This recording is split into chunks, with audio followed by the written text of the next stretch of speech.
perceive what historical societies publish as being amateurish.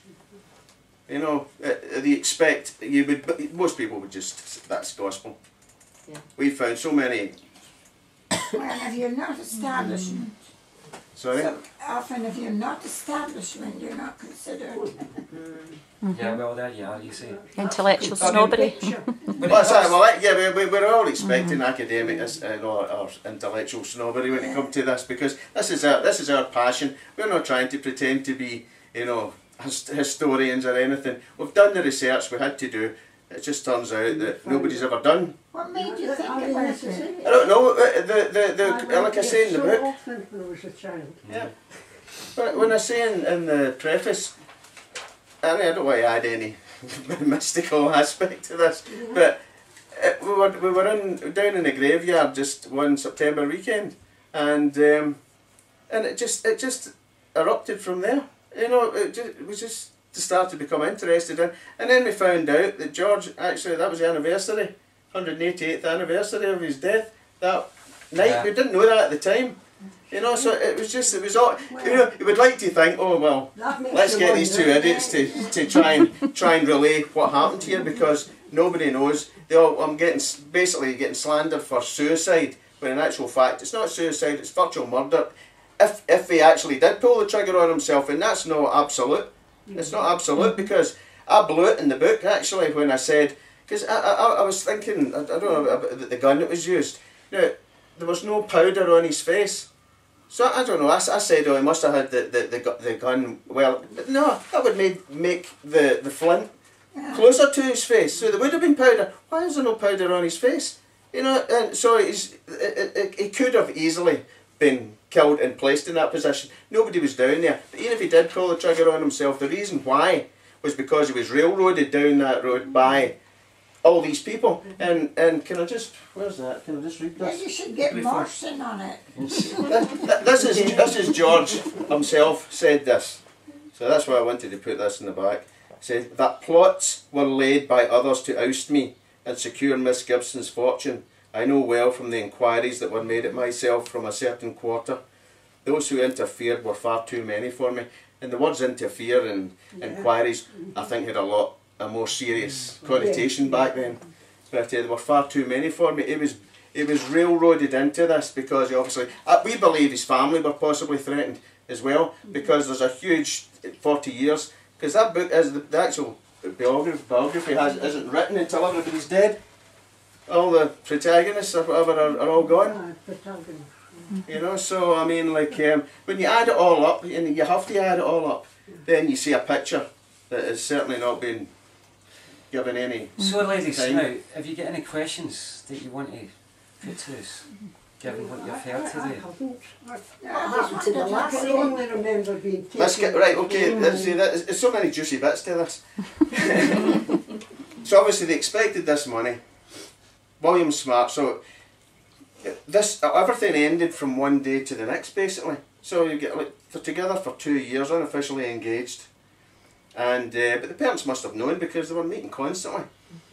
So, and it seems to have been okay until this one day when we believe he was asked to do something, and he went, no chance, and then that's it. He's cut off from absolutely everything, and then within no time he's replaced by William Gibson, who's already known to the family. But William Smart and his brother are, you know, they're businessmen. Probably George Smart was the brains behind, and William Smart was more. He was described as a fop, basically. So you can take your like out of that one, but he was a playboy, I would imagine, right? But he was sent out to do the necessary, and it was on behalf of them both, because George says there was another member. Not only he was being ridiculed in the street and all the rest of it by Miss Gibson, of all people, but the Smarts in particular, and a relative of William Smart.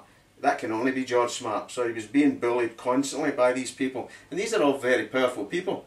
You know, and they've got lots of money.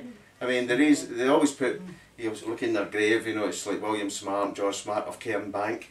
Well, that's a purchase title. You know, they bought Cairn Bank, which is an estate. It's now the Templewood estate, and just took the title and stuck it on their name. You know, obviously that's the kind of mentality they've got. You know, they just enjoy the idea of, they're corn merchants, and they like the idea of being able to buy status. You know, and but anyway, that's the cut of their jib. But he was obviously expecting the money, and so I think they were trying to find a way to maybe fake a will or do something along those lines to try and get this money, or some of this money, because we're obviously, you know, looking for more cash. Well, on that particular point, when it comes to this money again, if we work on the assumption, well, because the wills don't show any money through, right? James Mitchell, the brother, and Robert Gibson, these would have been the places where this money from the West Indies would have been deposited with these people. As I said, there's no mention, and even William Smart's, well, he doesn't die actually with a lot of money per se. A lot of his held in stocks and shares, railway stock, corn, so on and so forth, and he doesn't have a lot of cash in the bank as such for that time. So it's this, again, it's all down to the money.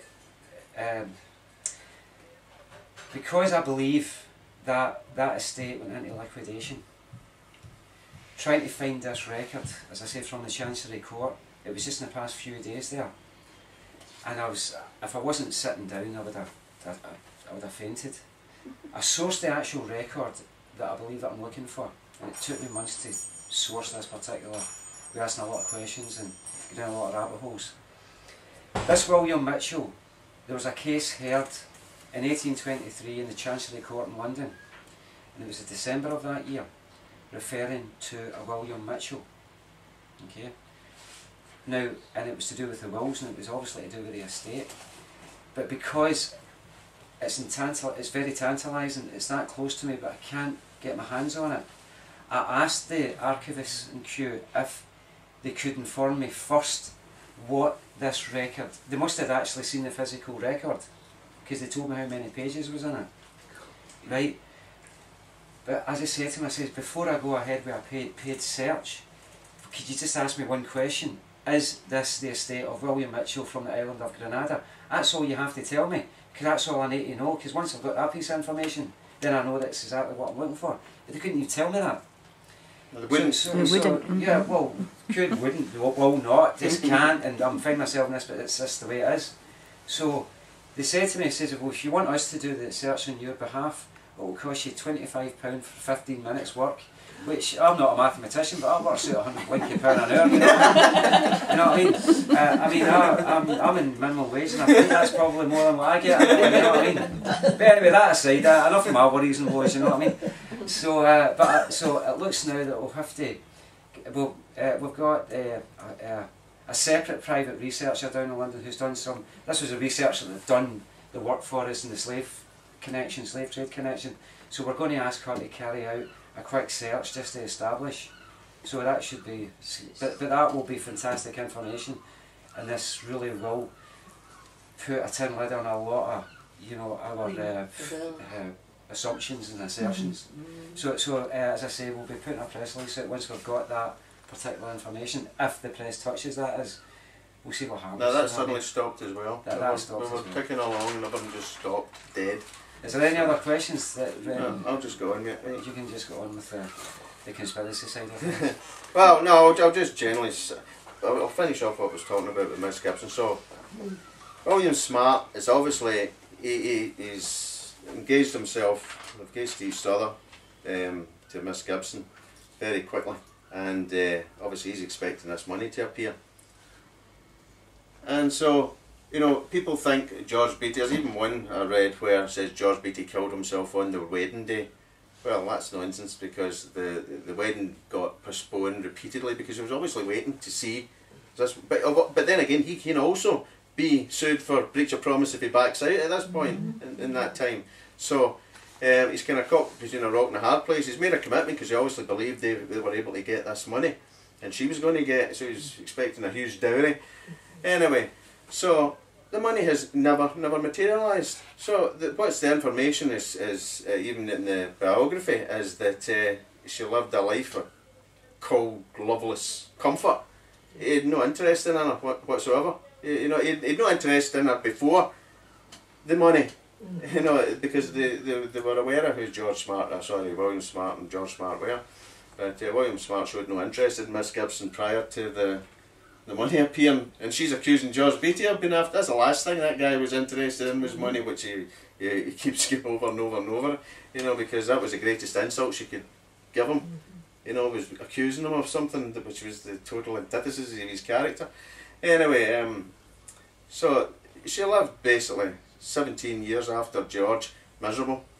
So there's some detail about certain things that have happened. You know, she's cold, and you know, people couldn't believe how he wouldn't even give her a coat or things like that. You know, it was just totally neglectful. He couldn't care less about her, and she didn't like to be left in the dark because she felt she saw George Beattie's apparition in it. So she had lights on all the time when he was away.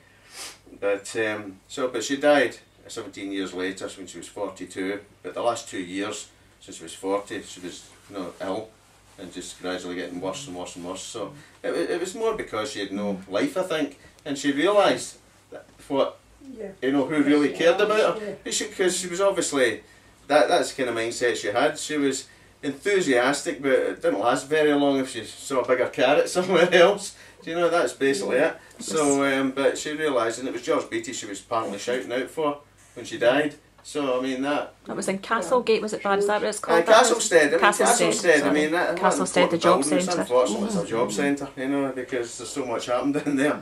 I mean, apart from the Graham connection, you know, the Marcus of Montrose and everything. But yeah, it's a damn sin. Sorry, saying damn. What else? Right, okay, I'm just going to scoot over some of this. Somebody was mentioning earlier that because he committed suicide, some people thought that when he committed suicide that he can't possibly be buried within the church grounds, but that's not so. How's that again? What was the reason behind that? The church didn't own the land. That's a Catholic consecration, you know, the ground. So that wasn't part of the process there. What they did do was you could only be buried after 9 o'clock at night with no prayers or any, you know, formal particular ceremony. Formal. But Alexander Keith, the minister there, was a friend, and he probably did whatever, you know, what he felt was appropriate at the time. But that was the general. But he was buried in where he's supposed to be, right next to where he died, literally right next to. So the monument is literally in line on the wall where he died. Well, we found a hole where he was described as actually lying, and it does fit a musket ball, because you got a musket ball of that time, and it actually fits perfectly in this hole. So we've put a little plaque beside that as well. There's quite a lot. You can see groupings of where, you know, they were saying that George Beattie was practising with us. Why would you need to practice? You know what I mean? You're only taking one shot. You know, you don't really need to practice. But anyway, and then he apparently didn't like the first pistol. I think it was he was practising for a duel. That's what I personally believe. And he maybe arranged it. Right, okay, if I'm dying here anyway because I feel like I've got nothing left.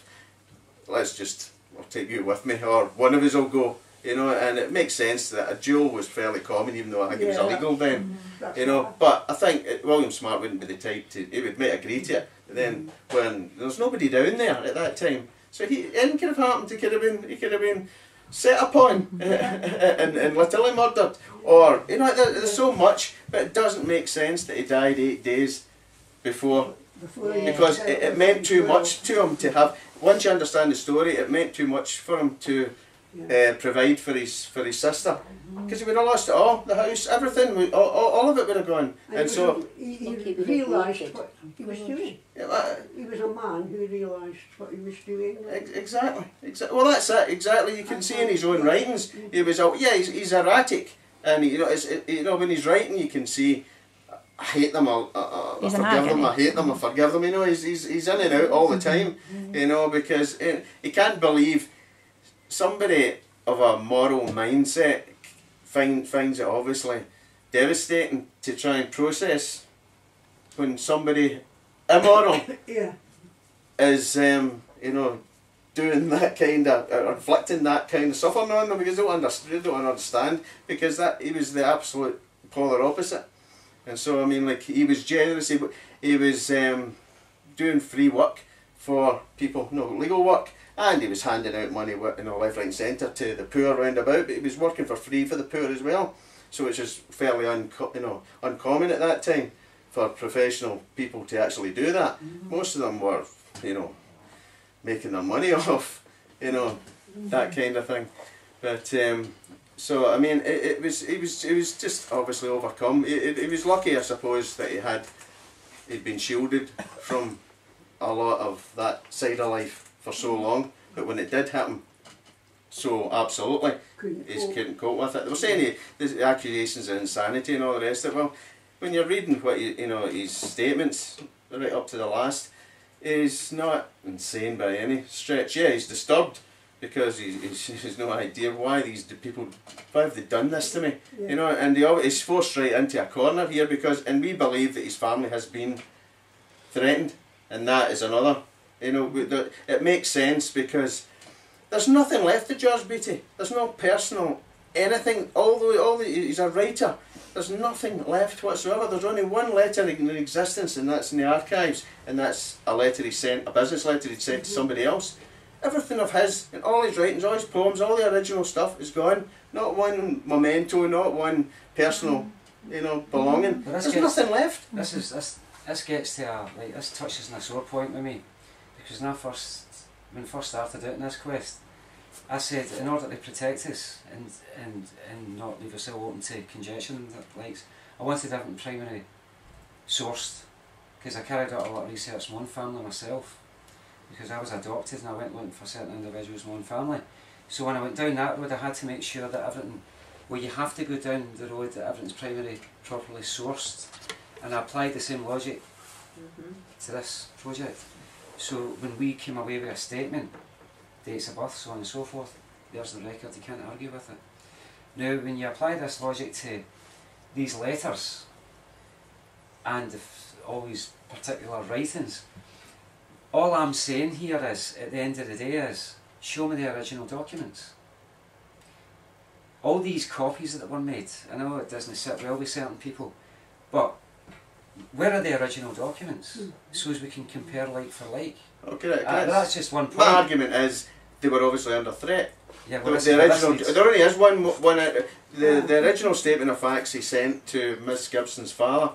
Miss Gibson got it, wrote a unpleasant letter back to George, and basically she destroyed it, the statement of facts, because she didn't want to see the truth in front of her. Basically, she was trying to convince herself she was doing something, you know, above board. But anyway, George had made obviously a handwritten copy of that, but that we believe that's what was under threat. Now, personally, it's just feelings. That's all. It's just assumptions that it was somebody, a lot of close friends, and we believe that was the machine behind the commission of the biography 40 years later, because they couldn't do anything until 40 years. They couldn't do anything until William Smart was dead.